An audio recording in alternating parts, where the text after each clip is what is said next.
It will be the lore you know.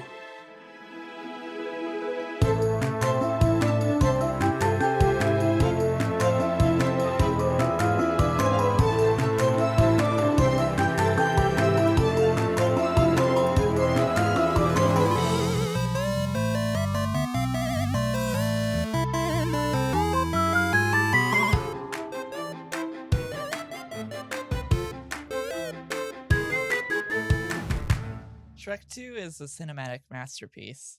Shrek 2 is better than the original Shrek. Hot take. No, I don't think that's a hot No, I take. don't I think think it a lot is of people either. agree with you. It's just better. I'm pretty sure Shrek 2 is the movie that I've seen the most in theaters, like ever. Because like I saw that movie in theaters probably like 6 times. Absurd. Why?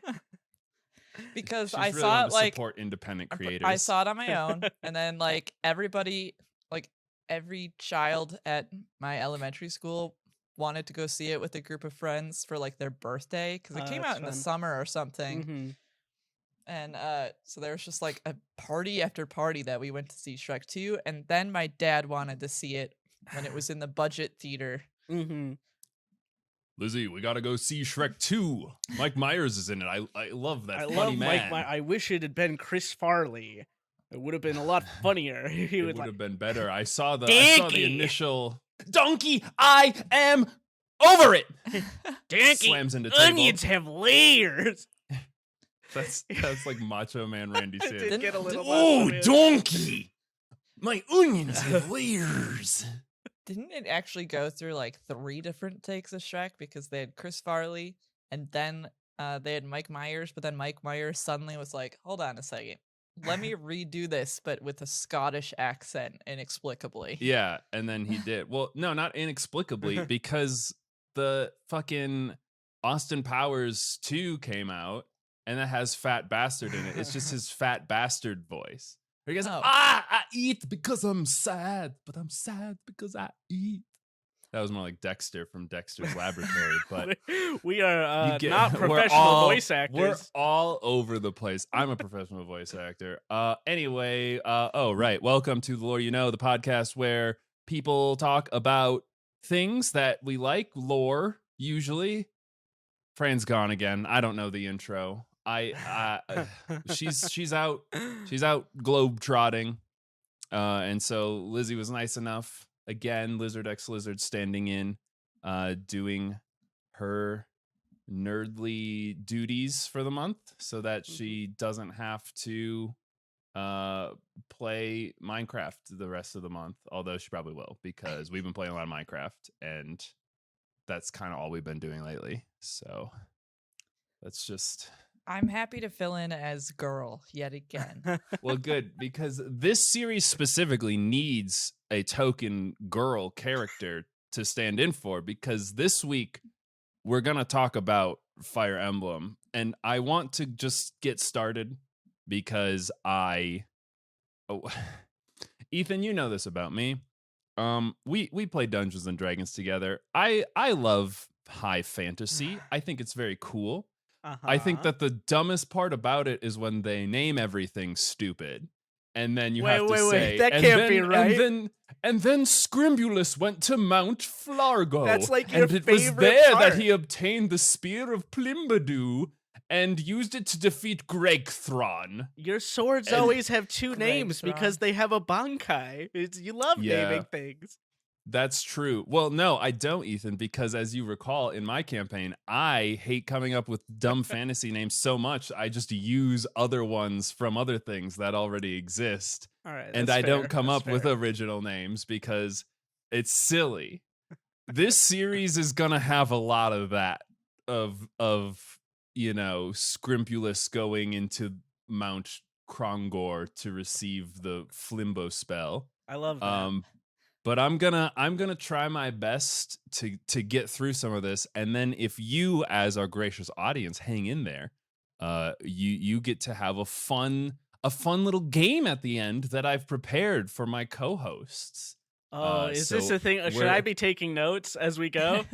No, it's better if you come in. No, this is not a trivia quiz game. Okay, thank God. This'll be a lot more of just a fun little way, because Fire Emblem Engage is coming out, Ethan. do. And we're here to ride that algorithm, but we're also here to have fun. Fire Emblem Engage has Pepsi-chan as the main character, right? It really does, and it's very stupid. But they were like, "What if we have all the characters people like in it, and then they'll buy it anyway?" And then we all collectively went, you got us." I love our husbands and wives, our husbandos and waifus. Mm-hmm. No, I love that they just are getting more and more. They're getting so generic with the main characters that it's becoming non-generic. Like at first they were like, I don't know, it's just so and so, and then they were like, it can be boy or girl, and now they're like, it could be boy or girl, and we couldn't choose their hair color, so we just kind of split it down the middle. Ethan, please don't ruin all my jokes for the end of the episode before we get there. But yeah, they were just like, "Whoa, should we make this main character have red hair or blue hair?" And then some genius was like, wait a second. What about both? What about ultimate both? combo? They go so good together.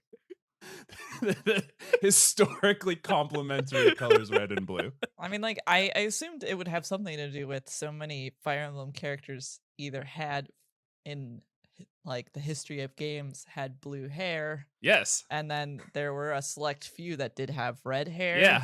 I think not many though. The only way they could have made it more on the nose is if they put a silver streak through their hair, which they probably did in their initial things, and they're like, this just is the Pepsi logo. We can't do this. I would have liked if their bangs were silver. Listen, I was very much ready to not want to get this game at all because it looks stupid, and then I saw you could dress up your characters in different outfits, and I'm like, that is got me. They brought back the petting game. They got me. All right. They got. I loved when you could just blow air on characters you wanted to date. I don't know if you know that about that, Ethan. I come into the house. I go out and get coffee. I come back. Lizzie's sitting on the couch, and I walk in on her going like on her Nintendo DS, and I was like, "Oh, Lizzie, what are you doing?" And she just shuts it, throws it out the window. She's like, "Nothing. Nothing. I'm not doing anything." Romancing. That's how romance works. I don't know why it wasn't obvious. You blow air onto your lover until they love you back. I will say, I do sometimes just like blow air into Siley's ear when she is focused on something. She hates it. It is ruining. Well, that's our because you're supposed to do it straight into her face while she's staring at you. You have to do it really gently in their face. Okay. And then on the screen, you'll see them be like. Or if you know anything about how the DS works, you can just scream at it and it also works. Yeah. So that works too.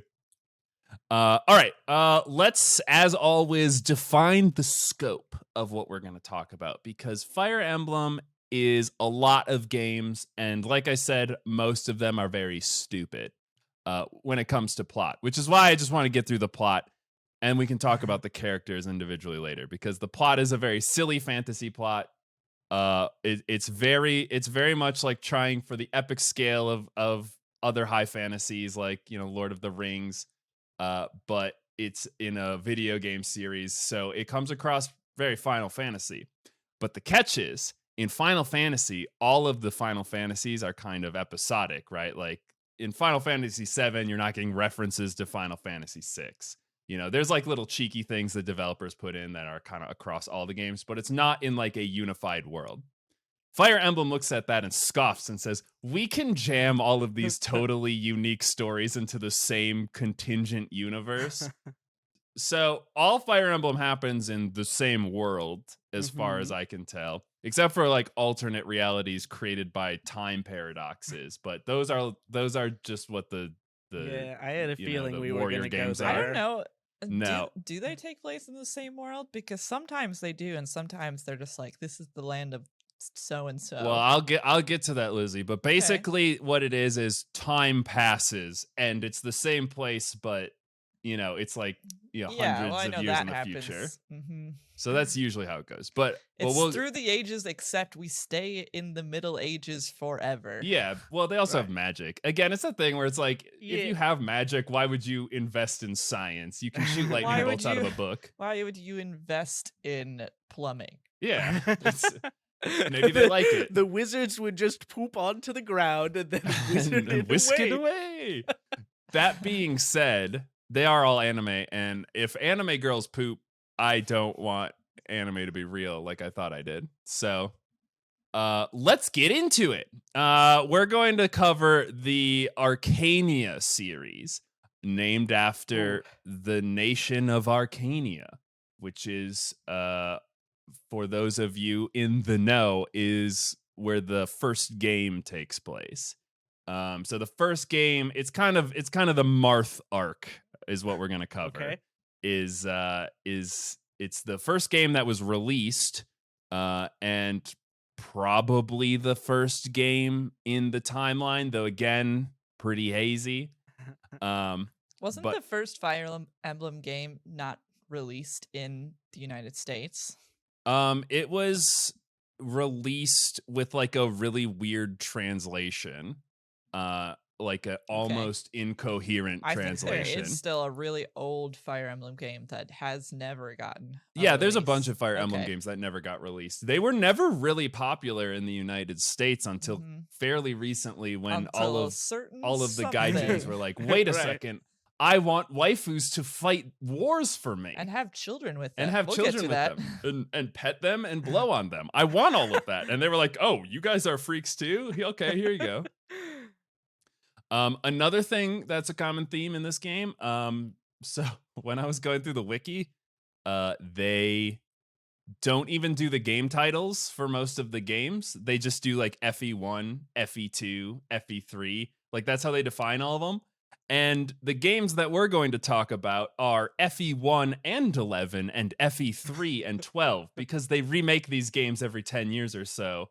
And sure. just kind of change the name, and then the name gets retranslated and everyone thinks it's a different game, but it's actually a remake of a previous game. It's all very fun. Right. We did Fire Emblem Red. Now we're doing Fire Emblem Fire Red.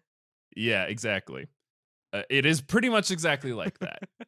And then there is the one series that is like Fire Emblem Yellow, and then they re-released the two, like Fire Emblem Leaf Green and Red, Big Red, and it's just a mess. So that's why we're gonna focus on the Arcania series, Okay. about the nation of Arcania. So I want to read you guys I've composed a sentence. It's a bit of a run-on sentence, but this sentence will encapsulate the entire plot of this game. Okay. So we're going to start here, and then we're going to kind of work our way through, as Fran would say, you have to kind of get the core concept, and then you pick apart all the pieces you don't understand until you understand that whole concept. So we're gonna do Fran proud. We're going to try to start with our thesis statement and then work our way outwards. It's like she's Here's still the- here. It's like she's still okay, here. then I need to think of a method that is not. That's the Liz method. The Liz Yeah, you're method? you're just fast and loose, hon. Okay. You smash and grab lower. That's how you work. All right, this is the plot for the first game in the series, Fire Emblem, Shadow Dragon, and the Blade of Light. Marth, who is the prince of the vassal state of Altea, uses the power of the Fire Emblem he obtains from the princess of his lord's state, Arcania, to use the sword Falchion, which he obtains by assembling the Starlight Shards at the Fane of Ramen, guarded by the man Keet Tiki, to counter the dark powers of Garneth, to then defeat the evil shadow dragon Medeus. And that's just the whole game. That's what you do. You're Marth, you're collecting all these things so you can slay the shadow dragon Medeus. Okay, that was a lot, but that sounds pretty basic it's fantasy. pretty- What's not Yeah. to understand? Yeah. I got every word. You of got that. all of it? And Okay, I'm not great. being sarcastic. Okay. Well, I like Fire Emblem, Let- so I know some things. Uh-huh. Let's- I'm the let's- noob this time around. let's start with the concept of dragons. We'll start at an easy one to pick apart in that sentence. So dragons are real in Fire Emblem, and they're kind of a big deal.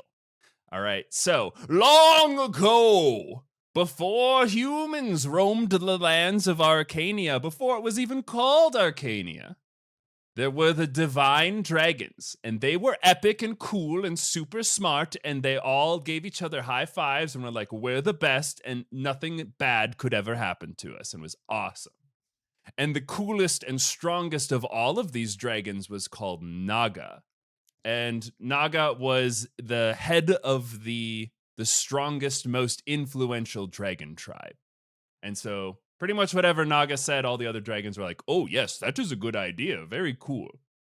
And this was working for a real long time. Everyone was real fun. But then something started to happen. The dragon's fertility started to reduce for some reason. What? And the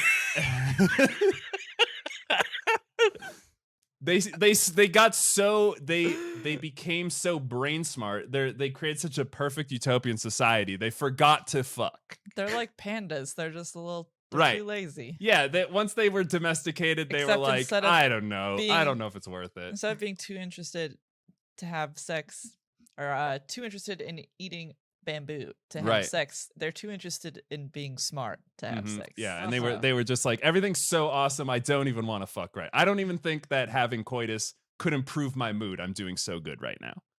And so the fertility reduced, and then a condition on the dragons started to happen where the longer they lived their lives, their dragon power would be so great, it would grow to such great power that it would drive the dragons mad. So are you telling me, CJ, that actually climaxing would use up their power, so the longer they are able to age without giving in to lust, the more powerful they become? Is that it might entirely be possible that these dragons just had big full balls, and that was driving them mad. They were going crazy. And so listen, I don't know. It never explains why the dragon's fertility reduced or why they go mad. So I'll go with that. I like to think that they were just repressed sexually. I'm so frustrated. They're too smart for everyone. They're like yeah, you're right. They became brain cells. They're like, and then everyone's below me, though I'm going crazy without having sex. Right. Yeah. They've gained the power of the Vol cell. Though no one, yeah. The truly ultimate power. So this was a problem, but fortunately Naga had a smart solution. I'm going to say they because they reincarnate a couple times as a bodacious babe, but also as a big, strong man. A big booby lady. She sometimes is a big booby lady, but he is also referred to as a man in some incarnations, and also they use a Japanese term that means king, but it's not a gendered term in Japanese. So Naga's just kind of like a cool dragon that is always really hot, no matter what form they take. So awesome, radical. Naga says, listen, guys, all we need to do is to take our dragon power and put it inside a orb, a sphere of dragon power. And if we do that, we will take on humanoid forms and become what's known as a manakete. But it will stop us from going crazy. And everyone was like, ooh, that's a great idea, Naga. I don't think we need to fuck each other. I think we just need to turn each other into hot humans instead. I wanted to put my dragon power inside you. No, in the orb. No more sex jokes.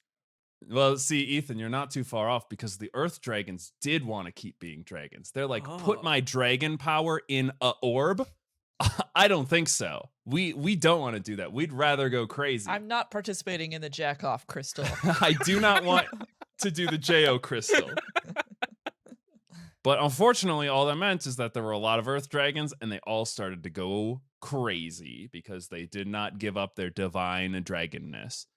So Naga was like, this is problematic. We have a bunch of super sexually charged earth dragons that don't want to use Geo crystals, and they're just going to wreak havoc on the world. And Rutro, humans are starting to exist, and they're small and frail. And if we do a big dragon war, they are not going to survive because they did a couple dragon wars at that point, and they last like 9 days and destroy the entire world. So they're like, all right, we need to get rid of these. We need to get rid of these sexually charged earth dragons somehow.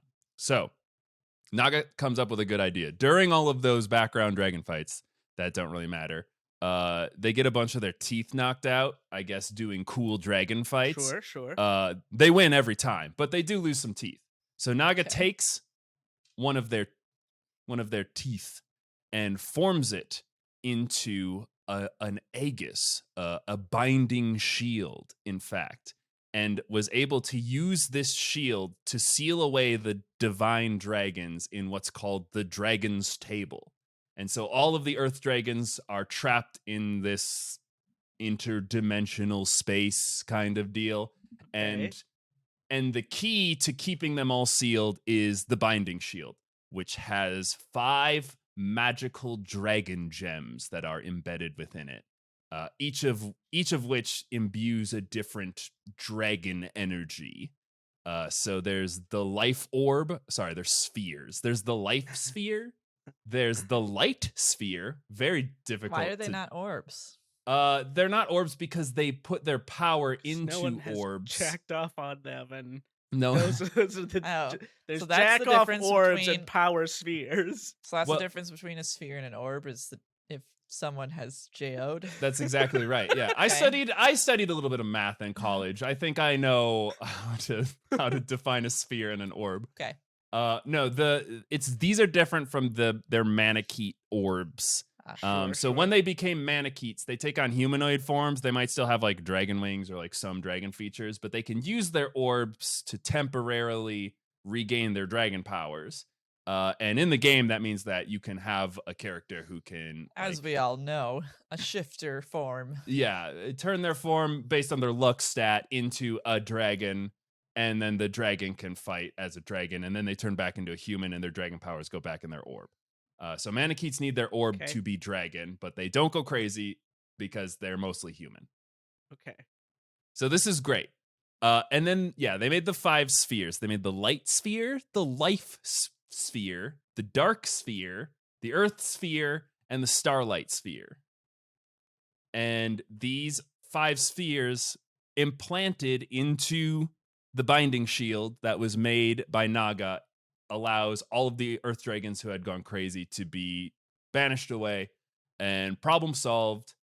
No more earth dragons to run amok. All of the rest of the dragons turn themselves into Manaketes so that they could coexist peacefully with the humans, and everything's cool. Naga, in her Himhei's divine wisdom, gives the binding shield to Medeus, who is the last of the earth dragons. He decided that he was okay with becoming a Manakete. He is an outcast among the other earth dragons because he did decide to be a man. Yeah, they're all banished now. But Naga's like, listen, you're the last of the earth dragons. We sealed away all the earth dragons. It only makes sense for you to have this shield. And so he goes, great, thank you for that. I will definitely never misuse this. And Naga's like, all right, awesome. I am going to go bang out a baby and die. And then Naga does that. And the name of their baby is Tiki.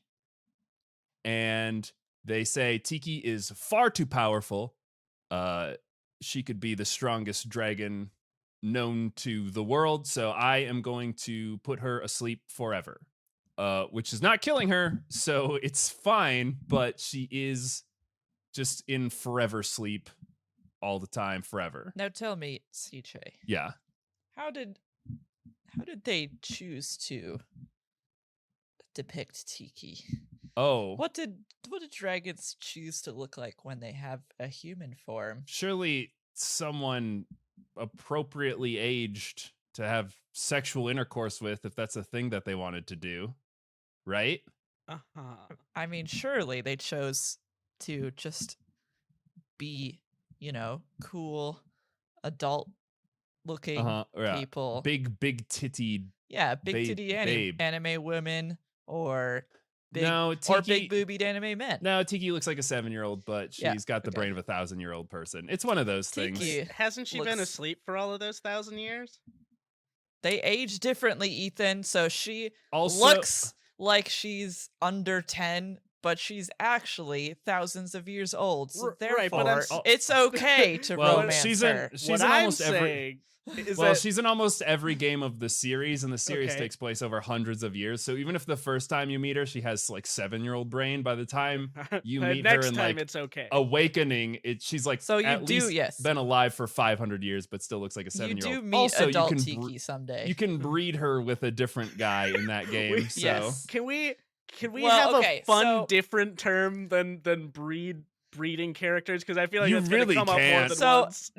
jump ahead though to Fire Emblem. all right, you I get like, you get 2 jumps or ahead. two, This sorry, is one to of them. Awakening. Yeah. I just have to point out that they were like, the game that we're gonna allow players to date the characters and have the characters date each other and have children. We're gonna have Tiki in it, but we really want Tiki to be romanceable, so let's have Tiki appear as an adult for the first time, or looking like an adult, I should say.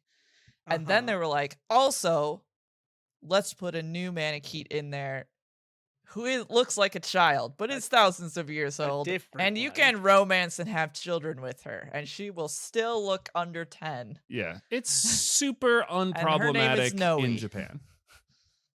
Let's just say there's dragons. We haven't even got to the first game yet, by the way. We're just defining the terms from that original general world thesis statement. lore.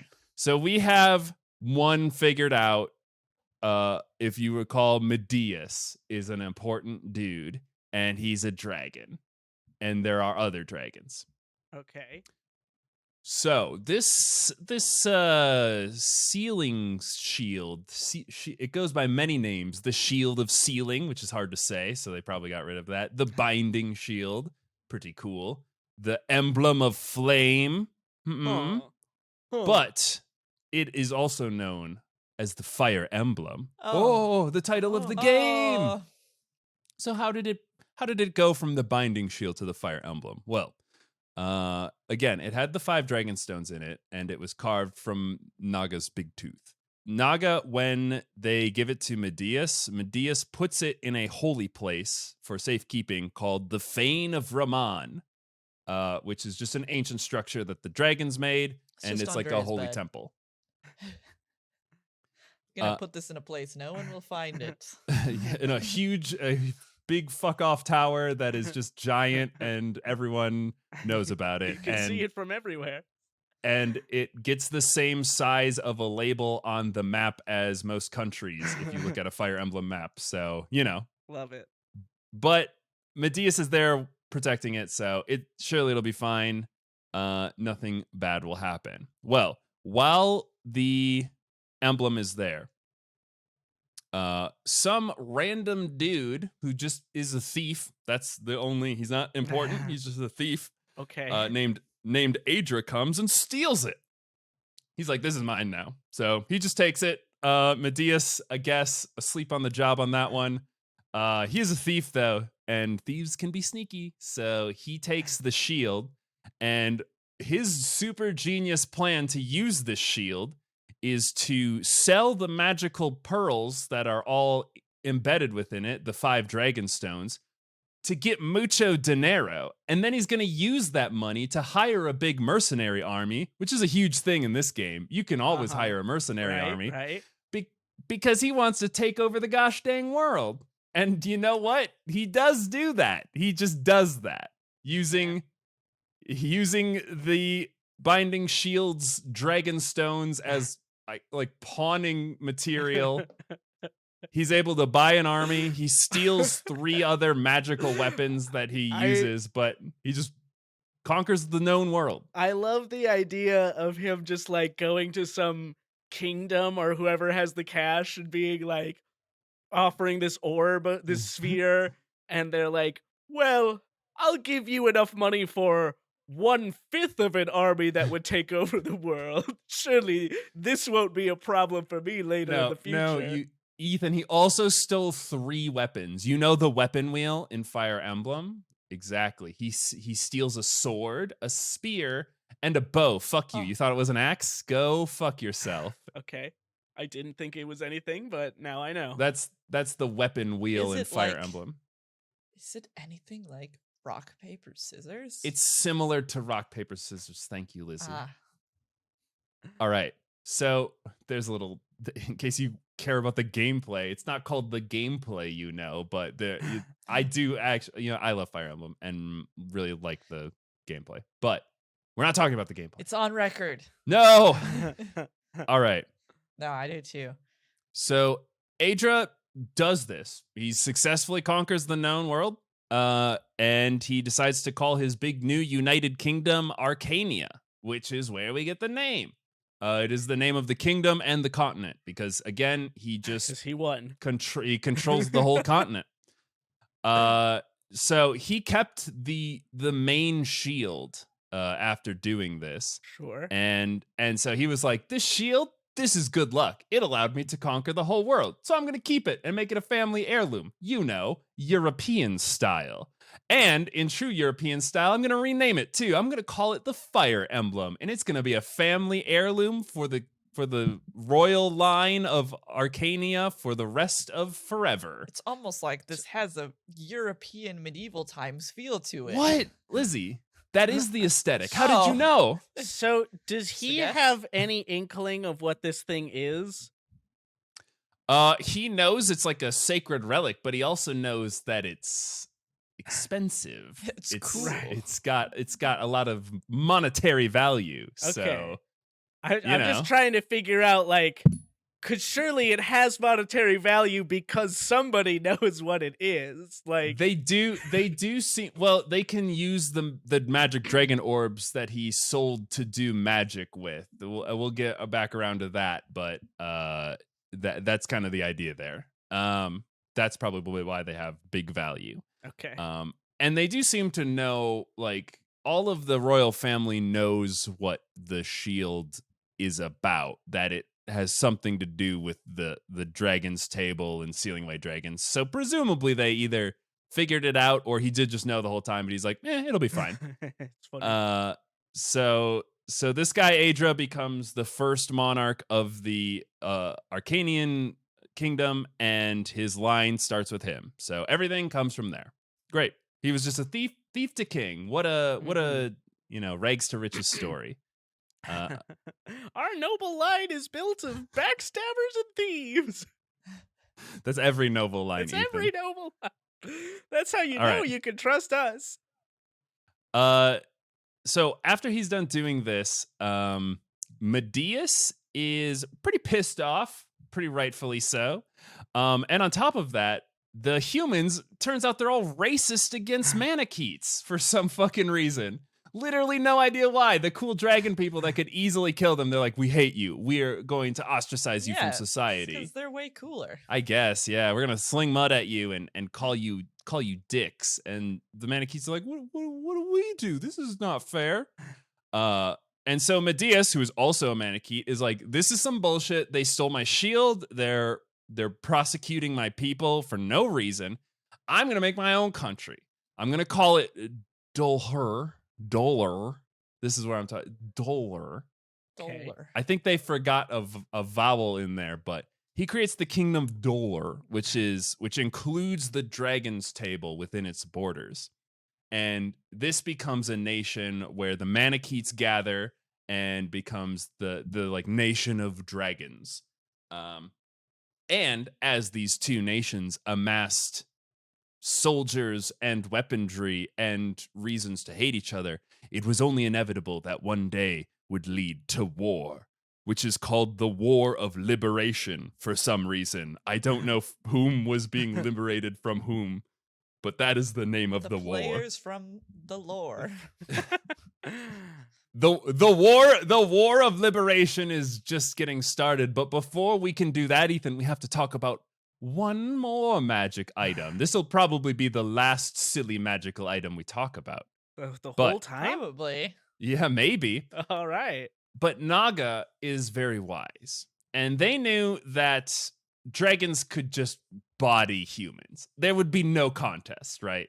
Humans have no way to hurt or defeat a dragon. It just can't be done. Also, dragons are like often huge. Yeah, when they're like, in the giant dragon dragons. form. They're Yeah. like kaiju dragons, the divine dragons. I mean, there's like in some games. Well, in one game, you have a battle on top of a dragon. yeah, That's how and- big they are. Yeah, and there's like cities built around dragon skeletons. Sure. Like they're huge. And so Naga was like, well, Naga is under the impression that humans are going to inherit the earth. It's the elf from Lord of the Rings thing where the dragons are just bone so much. They will by default inherit the earth. the dragons are waning. The humans are coming into their own. So Naga thinks that it's the dragon's place to give wisdom to the humans, to guide them to be better people, and then to fade into obscurity. And so Naga is like, well, the humans are going to need a weapon to defend themselves against dragons because the dragons are going crazy and they're going to have to defend themselves from dragons. So Naga takes another one of their big epic teeth and forges it into a blade called the King's Fang, which is also called Falchion for some reason. But everyone knows it as Falchion. I've pronounced it differently, but Falchion? yeah, I've pronounced it Falchion. Yeah, I was going to talk about, there's probably a little debate about which one is correct. I've don't also know. said the kingdom of Arcania. It could be the kingdom of Archania. I don't know. I don't know the dumb way they pronounce CH in these stupid games, but I'm just going to say Falchion. Yeah, and I always said Falchion. Falchion. But Falchion's a sword. If you know anything about Fire Emblem, you know that most Fire Emblem games have a Falchion. It's the Fire Emblem equivalent of the Master Sword. At least the ones that take place on this continent. Also, the ones that take place. Fun fact, we're not going to talk about this either, but they made Falchion to be the epic sword of heroes. And then after this game series, they made Fire Emblem 2, which takes place in a totally different place. It turns out when I said known world, there's just another huge continent slightly to the west of the original continent, right? Called Valentia, which has all these other characters. And it turns out Naga actually made 2 Falchions so that the people in Valencia could also have a good fun time killing dragons. I got lots of teeth. I mean, it reaches a point where like they're like every protagonist should have a cool sword, but it doesn't always have to be Falchion. So there's just a lot of cool swords in the Fire Emblem there's a lot world. of cool swords But not all of them are Falchion or a Falchion. But a lot of them are. But a lot of them are, but not all of them. This seems... do they do other cool weapons? Like you just brought up earlier that they had like a whole rock, paper, scissors thing with their weapons. There's legendary weapons. All the pro types. tags have swords. Yeah, we didn't have enough time to talk about every named weapon because there are a fuck ton in this series. It's like any character that becomes really iconic in the series, then their weapon is like pretty much always a Easter egg in later games that you can get. The mechanics in some of the games are certain characters have divine bloodlines or birthmarks, and that allows them to wield certain legendary weapons, and those are the legendary weapons that show up in like every game. So it's a way for you to give like the top tier uber weapon to one specific character. Like that's supposed to be their weapon. This is not specifically weapons, but it is kind of cute, I think. But I don't know actually if they've done it every single game, but they do like to try in most games to fit in 2 characters that are red and green after Mario and Luigi, which was what the original ones were. Yeah. But now then, like, a lot of games have 2 characters that like are connected in some way that are red and green. Yeah. So it's true. The original ones were like lancers on horseback, and so they do bring back lancers on horseback once in a while, but not always. Like in 1, they were ninja brothers.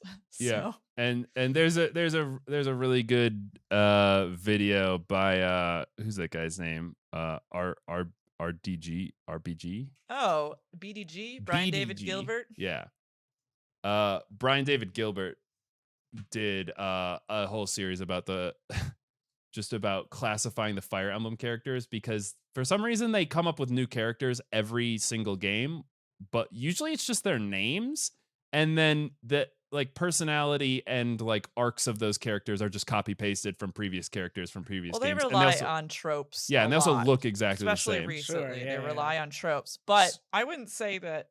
But they rely on tropes a lot, and a lot of tropes that they love to use, but that doesn't mean those characters are related in any way. No, I they're would say not- they just have tropes they just love. They're not technically related, but it'll be like But then they do have characters that have a connection to a character from a past game. right. But they'll do things where they'll like name a character Celica, and then they'll have another character named Cecilia, Yeah, who they will do that act and too. behave exactly the same, but has nothing to do. They don't have anything to But do with each other. It's like they're in reference to a different one. Okay. They're an old tropes. They're all character. the characters are memes. Yeah, they love to slightly reference old characters. I'm slightly more confused than when we started. So let's pull it in. There are dragons and there's Yeah. multiple falchions.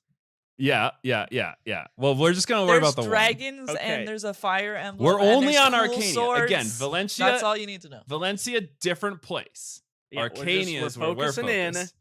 so we've that it got all it. makes All right. so much sense because It's we making focused. we're expanding from the core. Remember the core, Ethan. Remember where we started. It's Uh-huh. good to remind ourselves every once in a while. So we got to Falchion. We know what that's about. We know where it came from. Awesome. The other thing about Falchion is you need some sort of connection to divine dragon blood in order to use it good. Or to unlock its full potential. At some point, it literally just becomes you need to be royalty. There's a magic sword that only elites can use. Typical. This is Yeah, this is so this was what- fucked up. I wish that there was some other form of government, maybe based on how much money you have, that could take us out of these dark ages of royalty Mhm. and magical Mhm. bloodlines. Yeah, to get rid of the class system for a different, better class system. Let's get to some conflict. As I said, the War of Liberation has begun, and Dolaire and Arcania are at war with each other, and this is becoming problematic. So we zoom out a little bit from the main conflict, and we go to a small island, relatively small island, and that is the home of a peasant boy by the name of Henri. Henri is he lives in basically just like a village, a supporting village that is owned by the kingdom of Arcania, and he's just doing his work, being a peasant. Generally sort of the background protagonist stuff, rags to riches story. But during the war, the last remaining member of the royal family, her name is Artemis or Artemis, depending on how you pronounce it, and she is forced to go into hiding. So she decides to go to the land of Altea, which is where Henri lives, and to hide there while the war kind of dies down a little bit. And as she leaves, she gives the Fire Emblem to her commander, and this part's a little weird and hazy, but the best I can explain it is that she puts it's in the wiki. It says she puts a curse on the Fire Emblem, Okay. but what the curse does is makes you win in battle. But it also make you have the big sad. So it guarantees you victory over your enemies, but it also brings you misery. It's So- Typical. it's like the bane of Conan the Barbarian. What isn't best in life? It's always crushing your enemies and seeing them Yeah. driven before you. Yeah. So she puts this I guess, curse on it. It's called the Curse of Artemis, and it looms over the fire emblem for the rest of its existence within the royal family. But she gives it to her. She gives it to her commander and says, "I need to go hide, but you need to win this battle."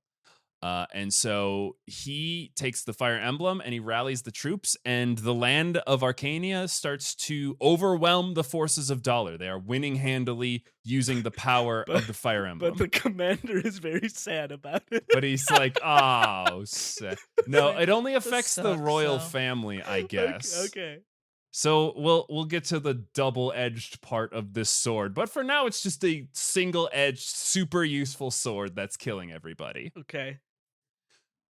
If you recall, though, Dollar is run by a literal dragon, and he's getting pretty pissed off at how this is going. So Medeus decides to join the fight using his full dragon force. And again, he is absolutely tearing through everybody because he's a dragon.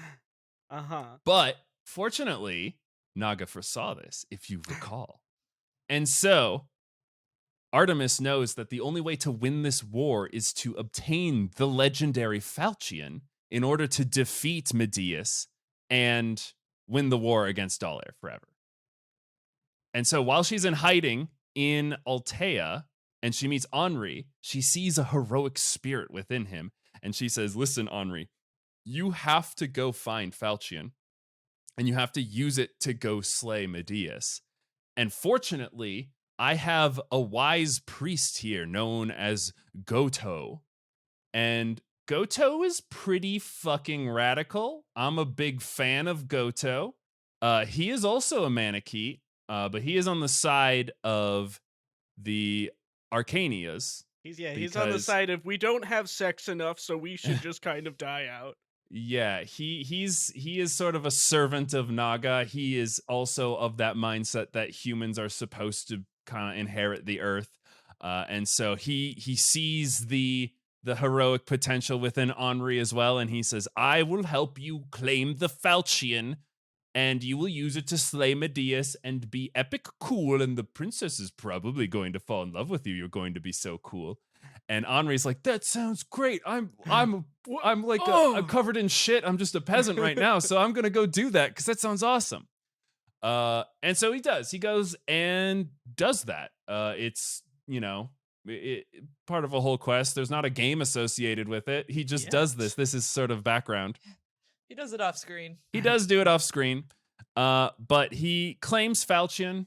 He has to go to like an ice temple and ice dragons and stuff like that. But he is the rightful wielder to falchion. And he is able to use falchion to defeat Medeus.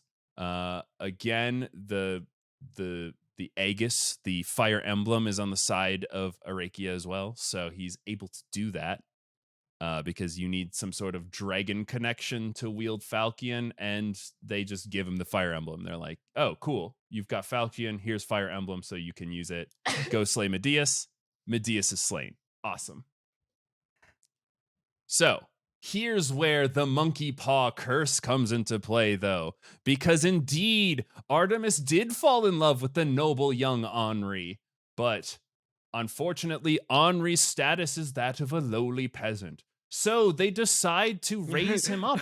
I was going to say, a lowly peasant who wields the legendary blade of cool forever and kill. Like.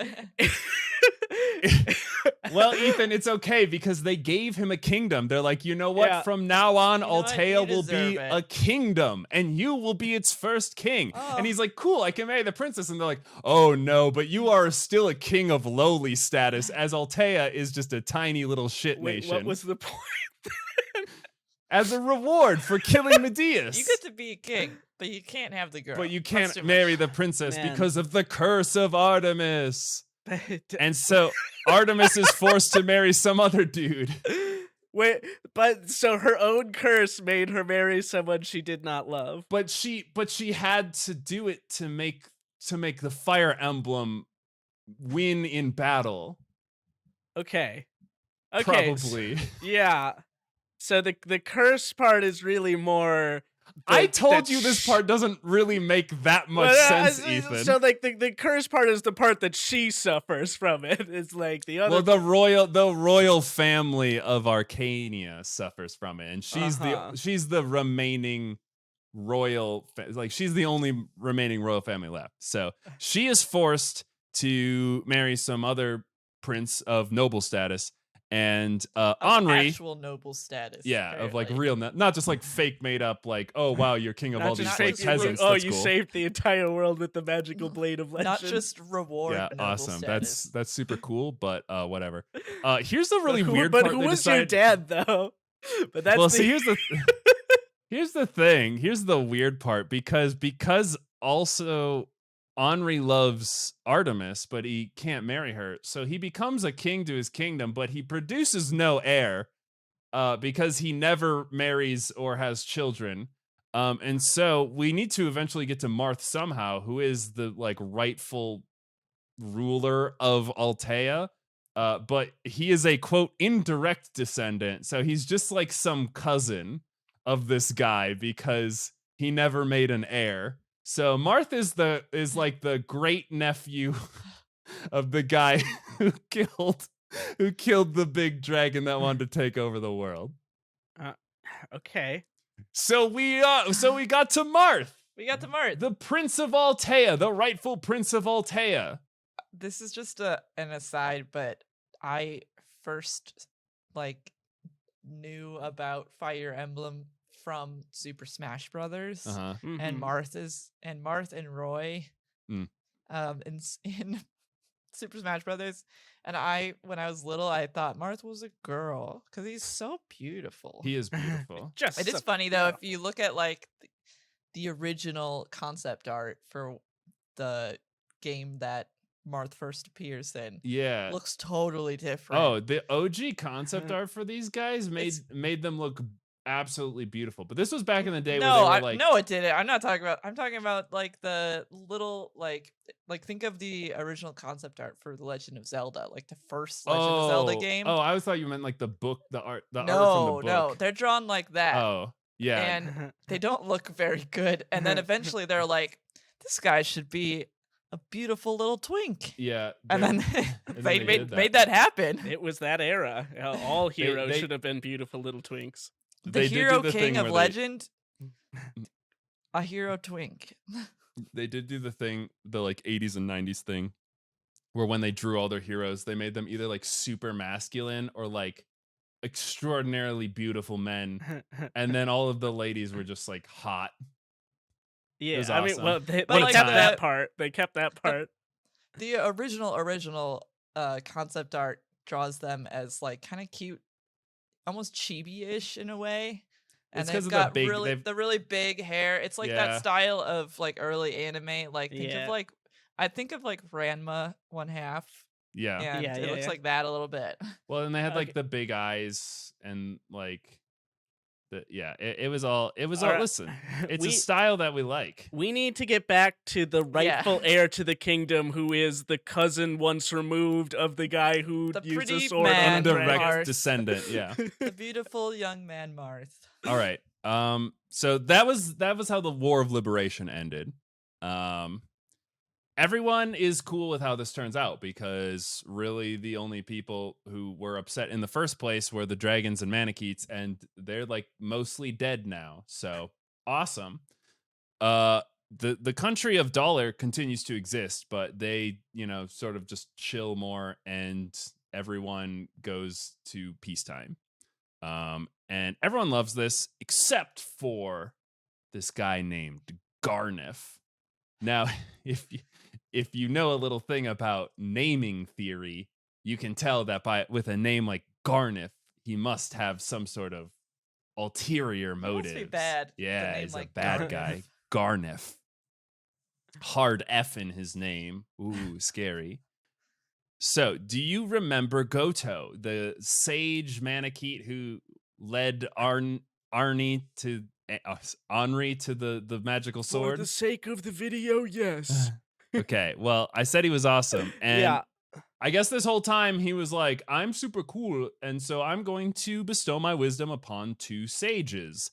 And these two sages are gonna compete to see who's the coolest and wisest and most benevolent.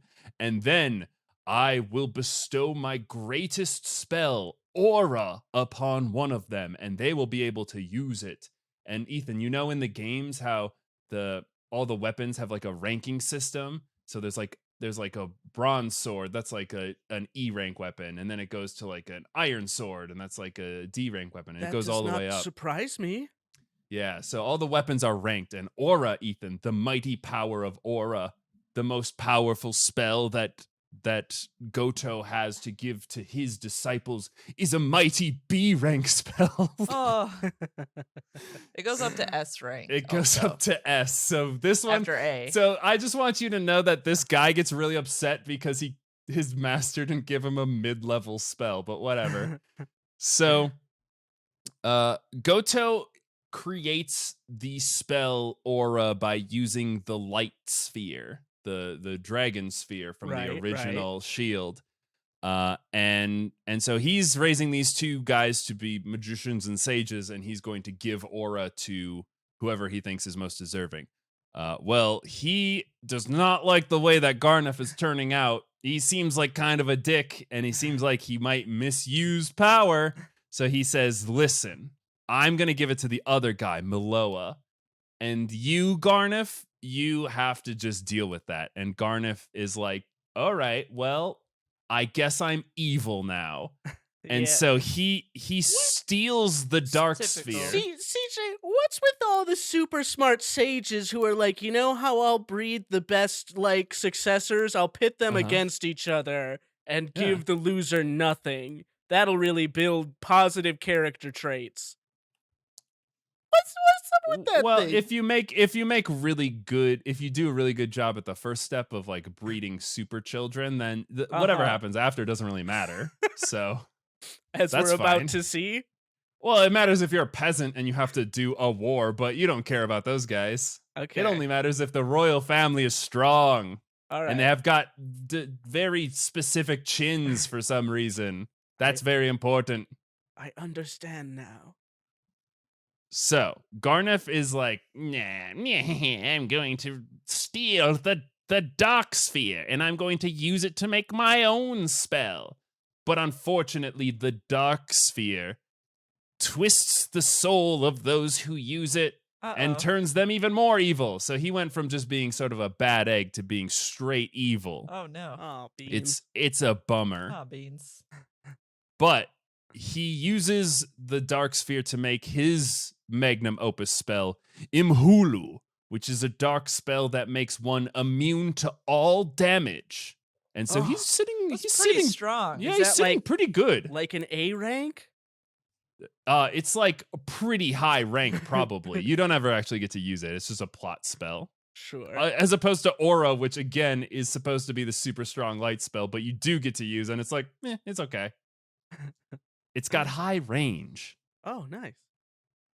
So, Garnef, who is now protected by the spell Imhulu, decides to change his moniker to the Dark Pontifex because he's a fucking nerd. And cool. he comes up with a really cool plan. And he says, you know what I think is really going to get back at all these dumb bastards who turned their back on me? I'm going to resurrect myself a dragon that got slain in the previous war. Oh, He wants to resurrect Medeus and turn him from an earth dragon into a dark dragon. Whoa. Yeah, it's so edgy and cool. And he's like, I'm the Dark Pontifex, and everyone's gonna look at how cool and dark I am. Theme. And they're gonna be sorry. They'll all be sorry. Everyone will have to match my aesthetic. Don't come to Arcania on Thursday. I'm gonna be resurrecting the Dark Dragon Medeus that day. Jesus. So he's gonna do this. Also, he steals Falchion because he's like, wait a second. Why not? that's smart. I know what happened. I'm liking last time. Garnef more now. That's good foresight, man. So Falchion or Garnef has Falchion, and he is immune to all damage, and he's gonna resurrect a dark dragon. So he's sitting with a really solid plan right now. So now we finally get to the first game. We have our young protagonist, Marth, who That is all happened off screen. yeah. Yeah. Yeah, this all happens just between, Right, you know, right. this background and the game. But we have our young protagonist, Marth, the grand nephew, twice removed of some guy who stabbed a dragon. He is forced into exile from his land of Altea, and that is where the game begins. And so let's get back to our initial thesis statement and see if we've got a better understanding of what's going on.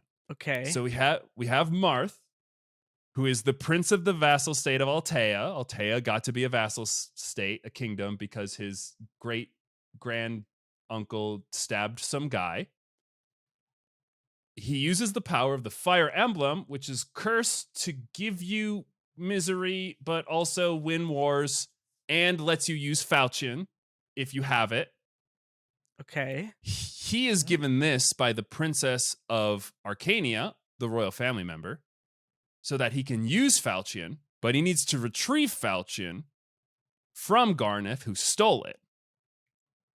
And to do that, he needs to overcome Imhulu, the spell that's making him resistant to everything, which Goto says he can do if he's able to assemble the spell Starlight, which can only be done by using the Starlight Orb, which is the antithesis orb to the Dark Sphere.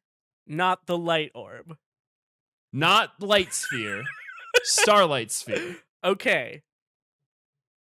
And so he needs to assemble the pieces of the Starlight Sphere, which are in many pieces, and bring them together to form the spell Starlight, to overcome Imhulu, to defeat Garneth, to get Falchion. Oh, in order to assemble these pieces for Starlight, he has to go back to the Fane of Raman, where the shield was initially, where all of the pieces to Starlight are being guarded by the Mankey Tiki, who's Naga's daughter.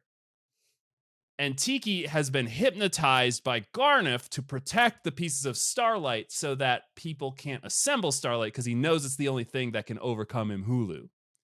But they're able to win Tiki over to their side and get the Starlight pieces to craft Starlight, to overcome Imhulu, to claim Falchion, to use in conjunction with the Fire Emblem in order to stab the Shadow Dragon Medeus, who has been resurrected by Garneth in the first place. This like explains so much about your Dungeons and Dragons storytelling style. Just kind of It's from elementary, I don't know. association. Listen, it's all about quests Pretty to get basic. things of greater magical strength that you just sort of ramp it up until eventually you're slaying an evil dragon. It's awesome. It's Yeah. fucking radical. Yeah. All right. Isn't it great? So that's how it all works. Now you know the plot of the Fire Emblem, and you know what it all means with perfect clarity. Oh And my God, amazing.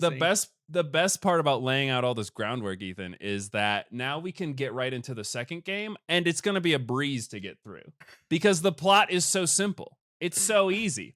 Because obviously, when you killed Garneth in the first game, this is Fire Emblem 3, Wait, by the way, because Fire Emblem 2. We're missing a critical piece of information What's that that? Ethan needs to know. What's that? Sword beats axe, Mhm. axe beats lance, lance beats sword. Because lance is long, so heavy axe break lance. But lance is long, so heavy axe or lance is long, so it poke you from further than sword. So Right, lance right. beats sword. But the But axe sword, but axe is heavy, I guess, and sword faster than axe. So sword beat axe. Wow. and swords are red, and axes are green, And and lances lances are are blue. Yeah. And then if you're using spells or shifters, you just get assigned a Yeah, red, blue, or yeah, green. Yeah, And it works the same way. And horse good against archer because horse fast, but archer good against Pegasus because Archer's fly? extra good against Pegasi. And then Pegasi good against horse because Pegasus they're is just better horse than with horses. wings, More attractive horse.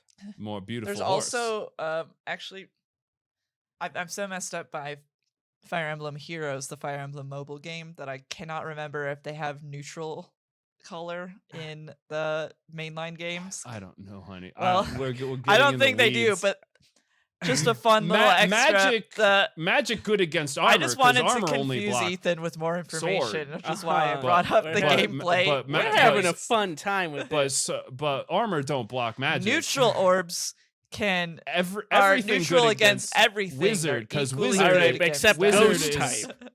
I've got it now.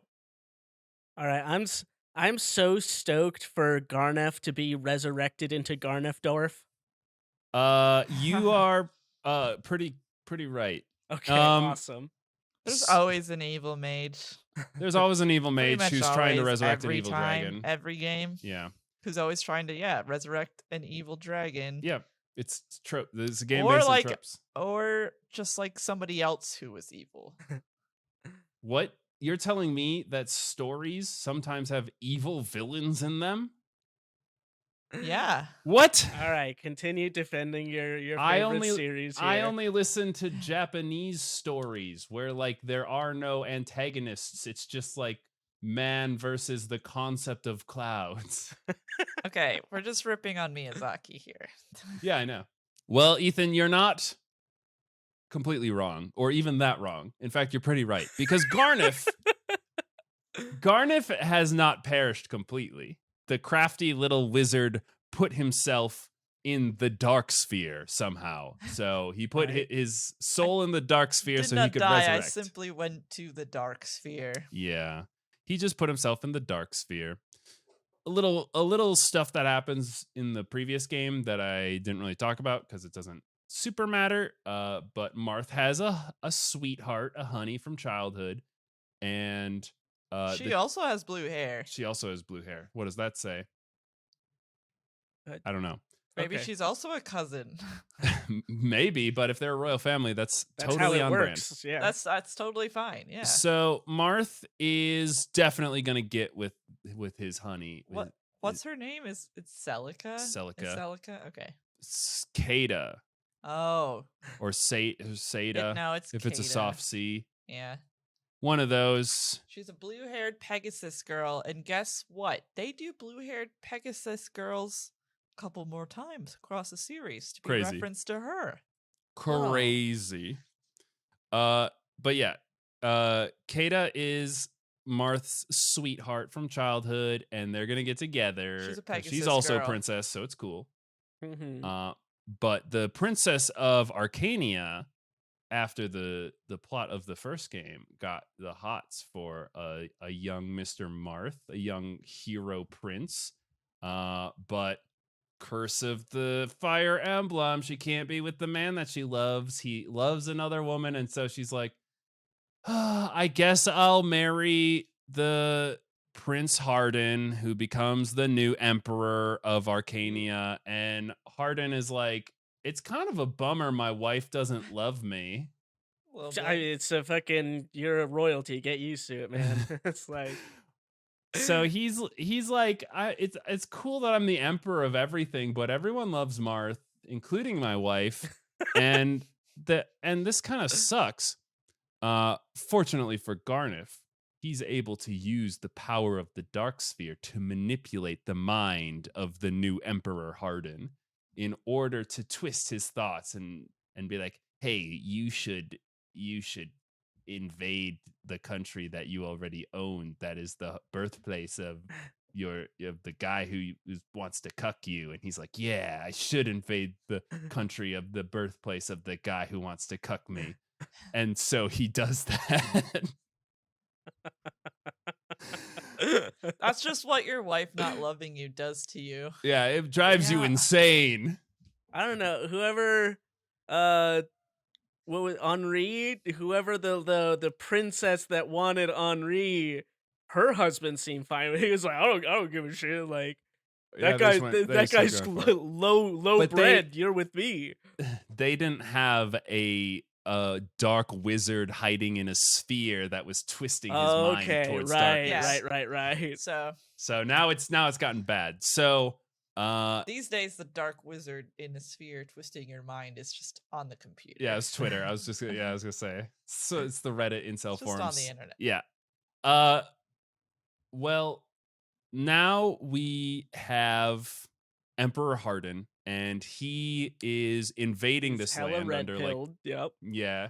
He's invading this land under like false pretenses, and he's like, Marth, the hero king Marth, he is a traitor, and everyone should go fight him. And they were like, all right, that's what the emperor said, and it's feudalism, so let's go do it. So everyone is invading Altea, taking over. Marth is driven out of his home country, and he realizes that he is going to have to reassemble the spheres and reassemble the entirety of the Fire Emblem. In fact, that's why this game is called Fire Emblem Mystery of the Emblem. Oh. And so Marth sets out on an adventure, this time to acquire all of the spheres, the life sphere, the light sphere, the dark sphere. Wait, did you say the light sphere, the light sphere? I said the life sphere and the The- light sphere. okay. Again, totally Right. not Right. confusing. Sorry. And he's got to get the starlight sphere again, but it turns out whenever you use the starlight sphere to make the spell starlight, then it shatters into a bunch of shards. It does and you have a to Dragon reassemble. Balls. It does do a Dragon Ball. So he's got to reassemble all the starlight shards to make the starlight sphere so that he can pop the starlight sphere into the Fire Emblem. Guess what he uses once he's got a fully charged up Fire Emblem? He uses his good friend Falchion to fucking stab everybody who opposes him. He stabs the Emperor Harden, and then he has like a moment of lucidity, and he's like, "Oh, I was influenced by the Dark Sphere. I'm not really a bad guy. I just kind of was in my own head a lot." Listen, I was looking at a lot of Andrew Tate's stuff, and it was Yeah. really making me think some things. Yeah, so he gets stabbed. Don't worry, he dies. We don't get like the villain gets redemption. No, he's dead. Yeah, okay. And then once he dies, then Martha's like, "Oh wait, it must have been Garneth doing all this stuff. So I better go do a murder on Garneth." And while he's fucking around with Emperor Harden, Garneth is using all the hot ladies of the land, 3 of the main lady characters, in fact, the princesses, in order to do a dark ritual to, guess what, Ethan? Resurrect Medeus in order to bring a new world order. But Typical. But at this point, Marth already has Falchion and Fire Emblem, so he fucking stabs Garneth, and now that he's got a fully powered up Fire Emblem, he's dead for real. And then he also kills Medeus again for the 3rd time. Is Medeus gonna keep reoccurring? I'm getting strong like Dracula from Castlevania vibes from Medeus. No. So No. at the end of this game, because this is kind of like a civil war, like it became an interior power struggle with how it played out. So Marth uses all this power to reunite all of the lands of Arcania into one glorious kingdom of Arcania once more, and thus gains forevermore the title Hero King. And so he's epic. Everyone loves him, and he goes into the mythos as the original Hero King. Right. Somebody finally got the memo that like maybe the guy who's the most powerful will end up being king, and we shouldn't just like, say he can't be because his dad can't trace his bloodline back to when we were all related. Yeah. Yeah. All right. Well, you asked if there were other dragons, so it just gets more and more ridiculous the more we talk about how great all these dragons are. They're like, but the humans should take over. They're like, what? Why should the humans? We'll resurrect. We'll reincarnate. Because the dragons don't fuck anymore. But then they can reincarnate as like different people. I don't know. They just kind of seem aloof, like they don't really give a shit for the most part. I have this strong vibe of us like if we humans came to rabbits and were like, you who outbreed us so greatly, you should be the true heirs of this world. Well, if the rabbits were wielding little swords and spears and such, And I don't like- know. I could be convinced. And like one guy was like, dude, I don't want rabbits to rule the world. They poop on my property all the time. And people were like, that's the villain of our series. Yeah, I don't know. They're riding little like flying foxes in this metaphor. It's cute. It's awesome. They're making little kingdoms. They're having little wars. It's epic. All right, you sold me Yeah, on I'd it. be like, Okay. probably rabbits are the next big thing in that instance. All right, so that's the Arcania series, Ethan. You know, a lot of stuff happens, and then time passes, and then the name of the country changes, and all of the magical items have different properties and do different things, and all the main characters are different, but are kind of related still. And they then, love to reference the older games. yeah, and rinse and repeat for like That's it. 20 games. What do you Okay. think? But then there are some games that they're like new people, new place, new weapons, new everything. Yeah, and they it's suck. kind of Fire Emblem still, though. We're still gonna call it Fire Emblem. Yeah, those games That's suck, like the eh? most recent games. Yeah. Did we cover all of the heroes that we know are going to appear in Engage? We with simply Pepsi do not Man? have the time.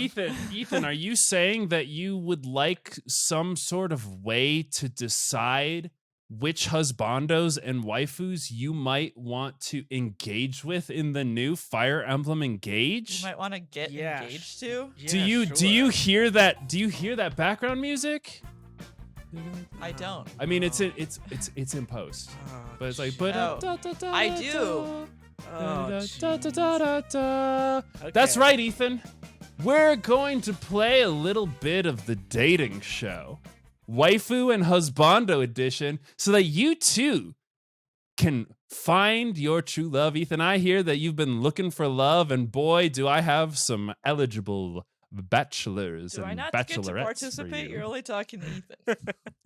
Well, I don't know how I feel about you choosing a stylized perfect man or woman to replace me, but you know, I guess I'll have to get over it because I do have some ones for both of you. Oh, thank God. It's all right. Just don't let CJ get by the dark Ba-da, sphere, ba-ba-ba-da-da. or else he'll feel the CJ power knows of and being doesn't like- cuckolded. CJ didn't want me to talk about Awakening because he knows that I love Crom and Lonku. Crom's from just that a game. himbo. Also All right. Lonk. So you're right, Ethan. We do need to talk about all the characters we know are going to be in Fire Emblem Engage. We've talked about a couple, but there's a lot more from a lot of the other games that we haven't got to. So we're going to play the dating game. Okay. Do you know how the dating game works, And Ethan? please enlighten me. Oh, I will. Well, I will first send you to the isolation chamber. And that just means you take off your headphones until I tell you to put your headphones back on. Okay. And while you're in the isolation chamber, I'm going to introduce our eligible bachelors or bachelorettes to the audience and to whichever one of you isn't in the isolation chamber. And then when you come back, you can ask a few questions of any or all of these bachelors or bachelorettes, and they will give you the answers to your questions. And then Okay. from those answers, you can decide who you want to engage with in Fire Emblem Engage. Okay. Yeah. All right. I'm down. I'm down with this sickness. I wish this was just what Fire Emblem Engage was. All right, so Ethan, I have you starting out. We're gonna start out with the boys. That's right. Who will be your husbando? Ethan, get into the isolation chamber so I can introduce these All right, eligible you give me bachelors. like a wave when you're ready. Yeah, I'll give you a little thumbs up when I'm ready for you to come back. All right. Oh, this is gonna be fun. All right, are you ready, honey? Yes. Starting off the bachelors, for this round of the dating game Husbando edition, we have a blue-haired prince of men and a real heartthrob. If he can't take your heart right away, well, he's willing to double down and try again. Always loyal to his friends, this warrior puts the Yas King in Hero King. He's always slaying it and likes collecting mystical orbs. Up first is Marth. clap, clap, clap, clap, clap, clap, clap. And then I'll put claps. I'll put like an Okay. audience clap in post. I'll do the little clap. Oh, you'll do the golf Oh, clap. I'll Great. do this. Oh, very good. Next up, this Lord of the Lance is sure to rampage through your heart all day. As noble as he is fearless, nothing can stop this go-getter from getting his goal from the get-go. He may use force as a first resort, but people still refer to him as perfect and kind-hearted. He's got beautiful azure hair and is good with a mount. Let's hear it for Sigurd! Clap, clap, clap, clap, clap, clap, clap. And last up, this lapis-locked educator can be anything you want him to be. He spends his days teaching the next generation to kill, but he's hoping someone can teach him how to smile. Oh. When he's not working in the classroom, he's working on the battlefield, killing with such lack of remorse that they gained the nickname the Ashen Demon, Ooh. with likes including being trusted with swords and dislikes being quoted as none. Bring to the stage now, Byleth! Ethan, come back. Come here. Come here. Come on down, Ethan. All right, I'm back. Ah, Ethan, we're so glad to have you. You want to tell us a little bit about yourselves? Introduce yourselves to these bachelors? Hey, I have been a long time player of your genre, but I think that the Final Fantasy Tactics series was better. So I'm really Golf looking clap in forward. the Okay. background. Really looking forward to meeting you all. All right, Ethan, why don't you go ahead and ask a question and direct it to either bachelor number 1, bachelor number 2, or bachelor number 3. Okay. Bachelor number 1. If I were to become horribly obsessed over some convoluted lore, what would you do to snap me out of it? Any convoluted plot you could come up with, I would go and follow it through all the way to the end, just to win your heart over. There's nothing I can't overcome to do this. Oh, jeez. All right. Wait, am I supposed to be nice? Is this what the show? We're like, oh, good answer, yeah. I mean, you can. Ethan, be usually yourself. it's sort of awkward. It's like, okay, cool. Cool. Yeah, no, that's And they move on. Yeah. No, you're doing it perfectly. I'm just following my heart. Hmm. Okay. Bachelor number 2. I am on my second playthrough of your game, and I'm giving everybody really weird and bad builds and seeing if I can still win. How does this make you feel? I think that trying to overcome the odds, even though you're under-equipped and underprepared, is the sign of a true warrior. And as long as you can get the job done, then it's worth it. All right, that sounded pretty cool. Let's see here. Phew. Bachelor number 3. I ask you to explain the rock, paper, scissors system of swords and axes and pegasi and horses, and no matter what you do, what you say, I'm just not getting it. How do you get through to me? I think that through the proper study and hard work over the course of an entire semester, or maybe 2, depending on the speed at which you're able to, learn. We all learn at our own pace, and I think you'd be no exception. So I would be willing to be patient and just keep figuring it out until we can get there. I think we could get there together. I think if we work together, we could figure it out. Yeah. Okay. So do I ask each of them an additional question now, or just the ones that I feel like asking? You can repeat questions to other people. You can ask a new Okay, question, or if you feel like you got a good feel for it, sure, you got to go with your heart. Let's do same question as before to Bachelor 2. We would train rigorously until the day that you are ready for combat, and then we would kill our enemies without mercy. But we would do it for the people, but we would also do it because we think it's cool and fun. Okay. All right. I'm yeah, I think I'm gonna go with Bachelor 2. Who do I got? All right. Well, first let's reveal the runner-ups for this one. Bachelor number 1, reveal yourself. Well, it's none other than the hero king Marth himself. That's All right. That was He's- solid bronze energy. Pretty good pretty good for that, but you He's know what? such He a does good have a one true love boy. back home. So He's such a sweet you know what, that'll work out. twink Let's bring out man. Bachelor number 3, and it's none other than the male version of Byleth. Oh wow, the Whoa. educator and everyone's favorite character is going to be in He's Fire Emblem giving us Engage. nothing. Yeah, he doesn't really Oh. have a personality. He can be whatever you want, but he's Yes, mostly King, boring. Give us nothing. I feel like And- already that maybe Byleth would be the one who was like better for me, but the one who I was less attracted to. You know what I Mm. mean? It's like I don't Makes always sense. want what's best for me.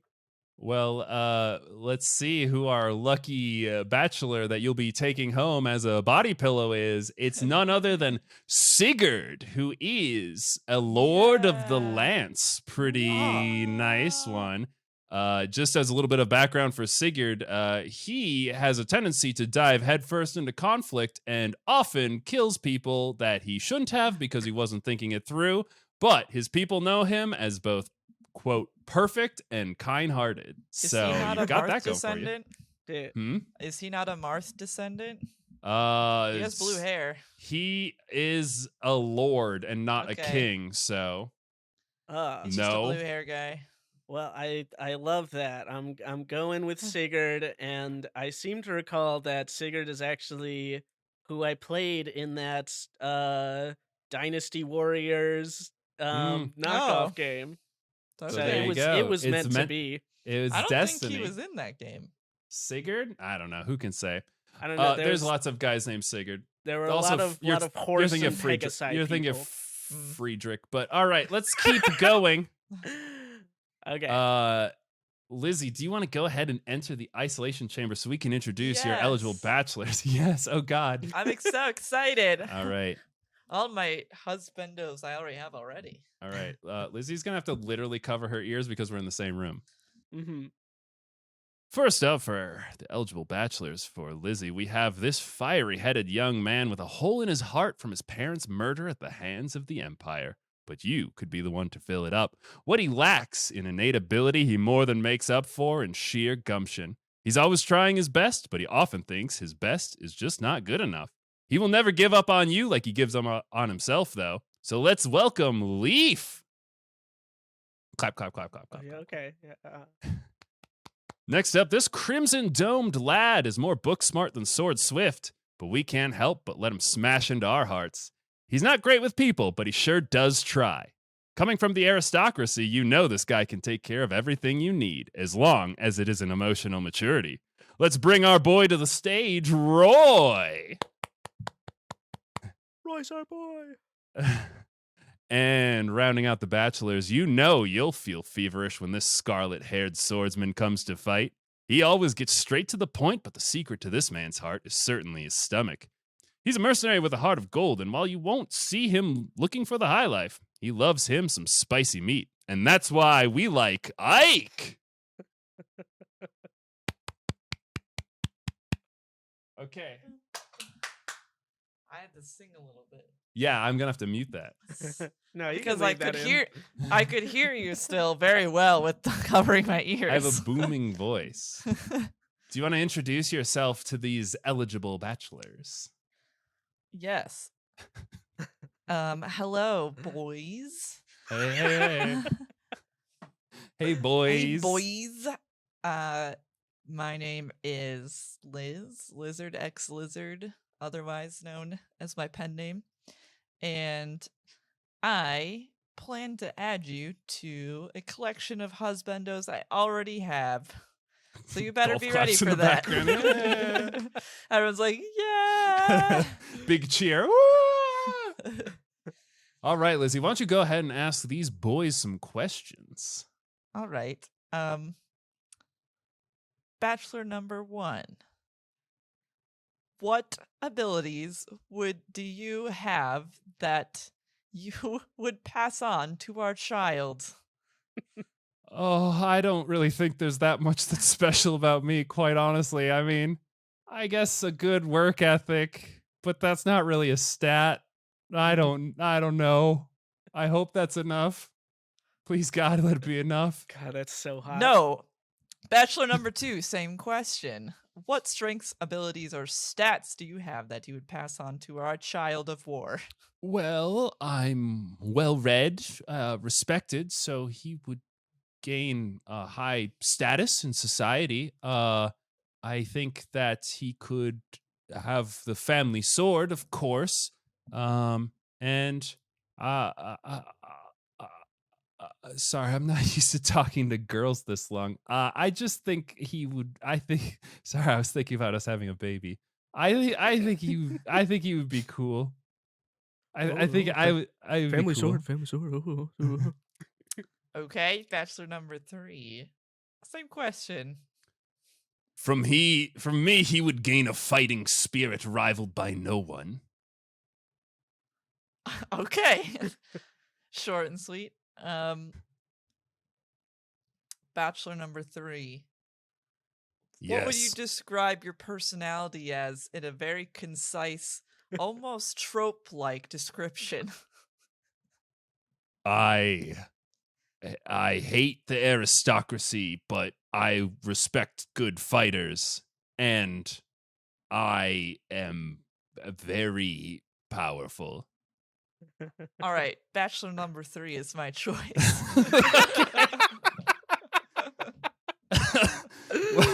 well, let's see the boys that you did not choose. Yeah. Bachelor number 1, will you come from behind the stage? We have coming up is a young Leaf. That's right. Yeah. The younger nephew, I think, to Sigurd. I don't know. can't It's all remember royal what he family looks bullshit to like. me. Man. He is very unsure of himself, Oh, that but kid. tries really hard. Poor boy probably didn't want to come out front after that absolute savagery. Second of our bachelors that'll be going home with a consolation prize today. It's a spell book of D class. We have Roy. Oh. That's right, Roy's Roy. our boy. Roy Roy's is our boy. a lot more book smart than he is fight smart, but he is, he tries his best and he's got a lot of gumption. He's like 12. And No, he's Lizzie, not. who you'll be taking home today as your new mercenary husbando is Ike. Yes! That's right. This powerful mercenary with a heart of gold is more concerned with what he can fill his stomach with than when he can go on a date. But you take him out to a nice place with a spicy meat platter and he'll be all right. Yes, I love Ike. I like Ike, in fact. That's a joke we already made while you weren't listening. Here, I hope it's the really buff version of Ike. It's the Smash Brothers one. Here's something. That version's in Smash Brothers. Here's something that's bullshit. You might know Fire Emblem as the series where most of the anime characters from Smash Brothers come from. Not only do Roy, Ike, and Marth never meet or interact at all, but they don't even know of each other. Yeah. They just all showed up in Smash, and I mean, to be fair, neither does Korn. yeah. So The only people that would know of each other in a way are Crom and Lucina and Marth. Yeah. Was So Robin's also in there. Oh, yeah. Robin yeah, and right. And then Crom. Robin knows Crom and Lucina. Yeah. Is it? Well, Crom's not in Smash. Crom is just Oh, right. Robin's Crom is ult. just no, he's just a trophy. No, I mean when or, Robin does her support. smash move, Yeah. then she summons Crom, and he's like, "Who you want me to You're beat right. up?" Yeah. You're right. Man, I just say that was a lot of fun, and thank you, CJ, because I was sincerely frightened that you were going to trick me into saying I would like to take a 7-year-old girl who's actually 10,000 years old home. Well, Ethan, you're not Well, out of the woods yet because yeah. next Oh, up we have the no! waifu round.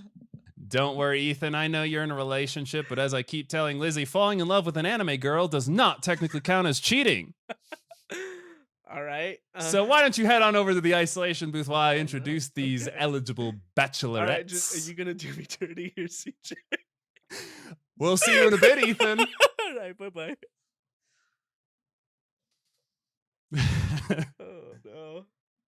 None of the dragons are in it, so he's fine. But, you know, there's some are questionable. All right, first off, she might be a nomad, but you'll be glad that you got to meet her. This bandit hater won't let you get away with stealing her heart unless you earned her favor on the battlefield.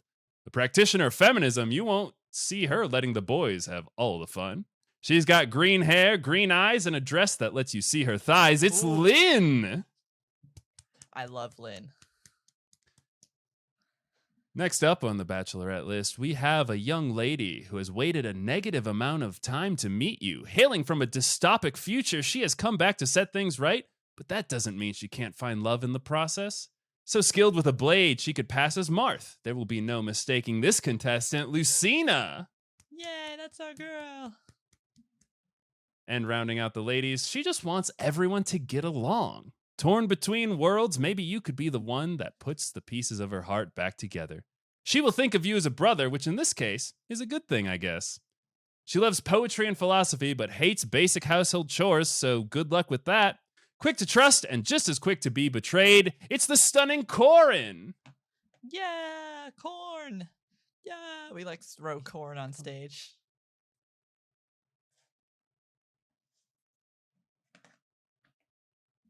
Ethan, welcome back to the stage. You've already got one husbando bagged up in the back. Now you've come back to find love with a waifu. Okay. What would you like to ask our eligible bachelorettes? And they're all eligible bachelorettes. In the standards of Japan, yes, Ethan. Oh my god. All right. I will let you know that there is one mine in this field, so bachelorette. All right. Okay. I'm full game face. Bachelorette number 1. We are playing video games with the boys, and they all insist that you need to be the team's healer. How do you react to this? I kill them and show them that women can fight better than men, actually. Okay, fun answer. Like it. Bachelorette number 2, same question. I think there's a diplomatic way that we could all play as not the healer. Maybe all going some sort of hybrid role. Okay, that's interesting. Bachelorette number 3, same question. Could you breed everyone together to make the optimal classes? Thus, the person who would be the healer would just be whichever of us has the best stats for healing. That makes me feel a little in danger, and we're just gonna keep pushing on. So let's see. Bachelorette number 3. I bring you home to my loving parents after we've been dating for a while. What do you think their first impression of you would be? Well, I'm very familiar with meeting parents. Usually they are my own, but I think that I can get any family member to love me unconditionally. And so I would just use my charm to win them over, and I think they would be on my side pretty much right away. Okay. Bachelorette number 1, same question. I would show them the prowess that I have on the battlefield, and they would be so impressed they would have no choice but to accept me as their new daughter. Okay. Bachelorette number 2. I come home after a long day, and I let you know I got fired from my important job. What is our next step as a couple? There is no event that cannot be undone with enough effort and pure ambition and the power of dragon magic, so I know that we can find a way to get through this together. Okay, that was very kind of you, but also the dragon magic thing sounds like a very big red flag. Is that a problem for you, Ethan? Are you anti-dragon? Whoa, whoa, whoa, whoa, Murmurs from behind the curtain. We'll just Cause a move little on. prejudice. For Bachelorette 1, same question. I just got fired. We could slay enough bandits to bring in their rewards to bring in some extra income, but I can earn bread just as well as you. Do you think I can't? I can. Okay. Bachelorette 1 sounds like she would get along pretty well with the husbando I have already acquired. So let's go with Bachelorette number 1. All right, let's see who will be going home with a decorative tea set. First up, the young lady Lucina. That's right, Bachelorette number 2 is Lucina. Hailing from the dystopian future, she has come back in time to make things right with her pop chrome. And if you're smart, you should engage with her in Fire Emblem Engage, but she is a teenager, so... Okay. Hopefully the 2 teenager ages that are cool. Is that the bullet that I dodged, or is there another bullet?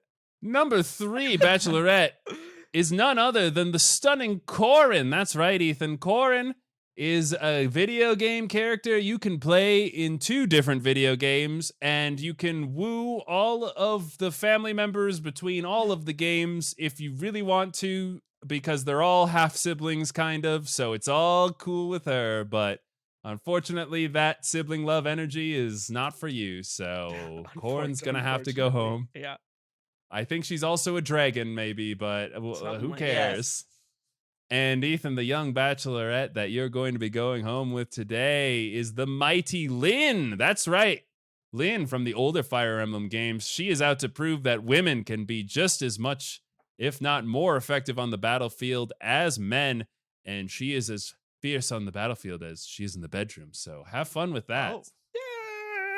Yeah. I mean, Lynn is one of the most popular overall Fire Emblem characters. Yeah, she's radical in the game. I think she's like generally listed as the fan favorite female character ever. She loves slaying bandits, but she's not a princess. Cool. She's got green hair and a ponytail. That's very long. Yeah, let me take a look. Oh, okay. Yeah, she has killed me in Super Smash Brothers many a time. Yes, she will do nicely. Yeah, she is a trophy. Yeah, she's a tropy. Oh, yeah. Have fun with that. All right, don't tell her that. She'll kill you. That went well, all right. I guess. All right, Lizzie, let's finish it up with the last 3 characters you can play. I'll like go over there. Okay. And sing. Yeah, do what you got to do. Lizzie is leaving the apartment. All right, now is this a trick, CJ, where you make them all just like not cool ladies, so that your wife does not realize, oh, actually, I'd be much better off with just swinging the other way, swinging Ethan, the other side of the field. Ethan, I can ruin a joke myself. I don't need your help. All right, coming down first on the list of eligible bachelorettes for the young Lizzie. This kind and loyal lady is both strong and beautiful. She is always putting others first and is loyal to a fault. She dislikes killing just as much as she does it anyway. Let's hear it for the blue-haired Erica. Next bachelorette, this kind and loyal lady is both strong and beautiful. She is always putting others first and is loyal to a fault. She dislikes killing just as much as she does it anyway. Let's hear it for the silver-haired Micaiah. Wait, what was the difference between the And finally, rounding out the bachelorettes, this kind and loyal lady is both strong and beautiful. She is always putting others first and is loyal to a fault. She dislikes killing just as much as she does it anyway. Let's hear it for the red-haired Micaiah. Oh, this is Celica. Sorry, I didn't change the name on that copy paste. They've got different another haircuts. take. No, it's fine. Lizzie!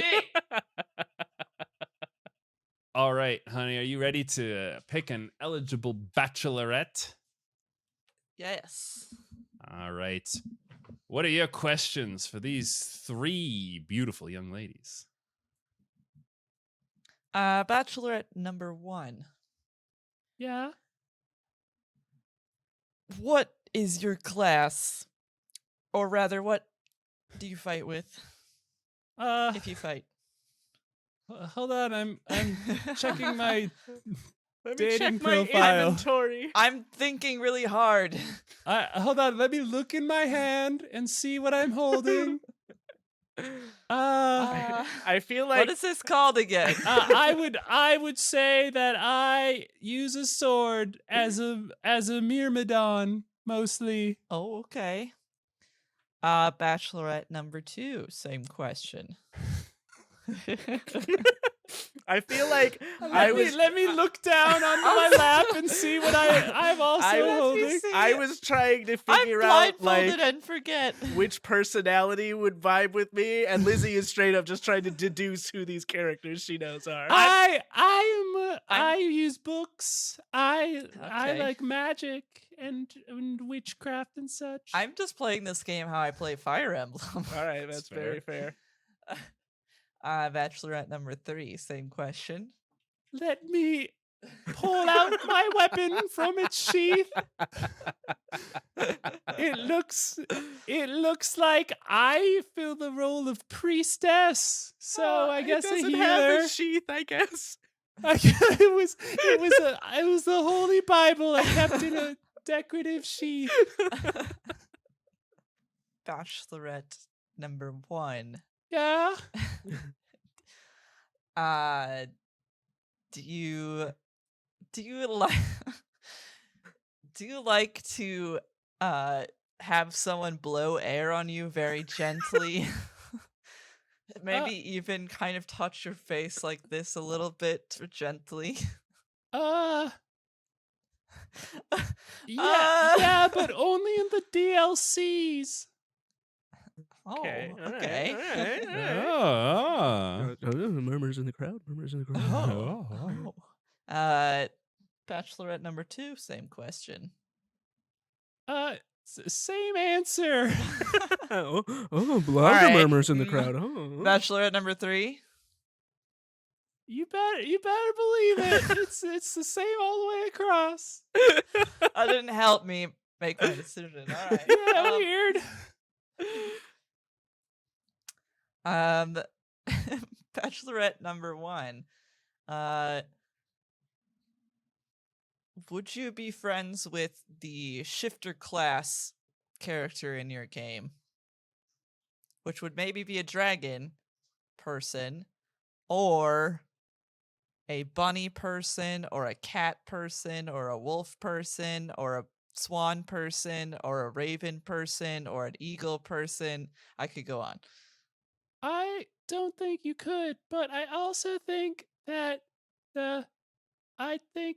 diplomacy can prevail across all races. So you don't think you would be friends, but you think that diplomacy is good? I think I would tolerate anyone. Okay. Bachelorette number 2, same question. I also think all people should be that we could all work together, and anyone can work together if they want to. Bachelorette number 3, please give me something different. I think that no matter what a person's background, they could all be part of a big group of people who do war if they have to. But only if they have to. All right, rapid fire. Bachelorette number 1, what's your favorite kind of tea? I did not think this is going to be rapid fire. I like blue tea. Bachelorette number 2. I like white tea. Bachelorette number 3. I like red tea. Okay. It's confusing.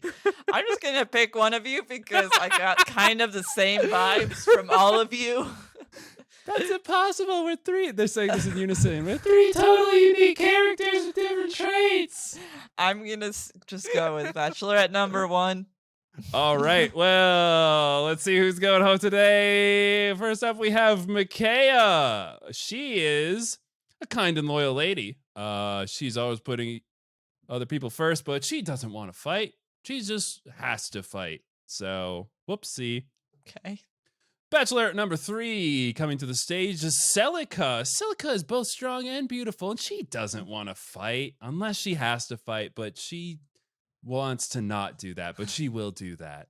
Okay. And then the Bachelorette that you're going to be going home with today is none other than Erica. Erica, strong and beautiful Erica. Okay. She does dislike killing, but she knows that sometimes she has to do it anyway, and so she powers through it. So you picked the one with the blue hair. It says a lot about you. Her hair is like teal, if I recall correctly. Teal is a type of blue. Anyway, that's the Bachelorette game, the dating game. Doo-doo-doo-doo-doo-doo. And just like that, we've come to the end of the episode. This is just... Who's that on the other side? It's John Cena with a chair, with a steel chair. He's got the steel chair. Oh, he's taking out the waifus and got husbandos. Advantage against Oh blue. my God, it's a bloodbath. Well, thank you all again for tuning in to another episode of The Lore You Know. We appreciate it every time you guys spend your days, evenings, afternoons listening to us talk about fantastical bullshit. This one has been a lot of fun. I'm glad we got to share the lore of one of my favorite game series with you, even though I think it's some of the dumbest shit that's ever been put to paper.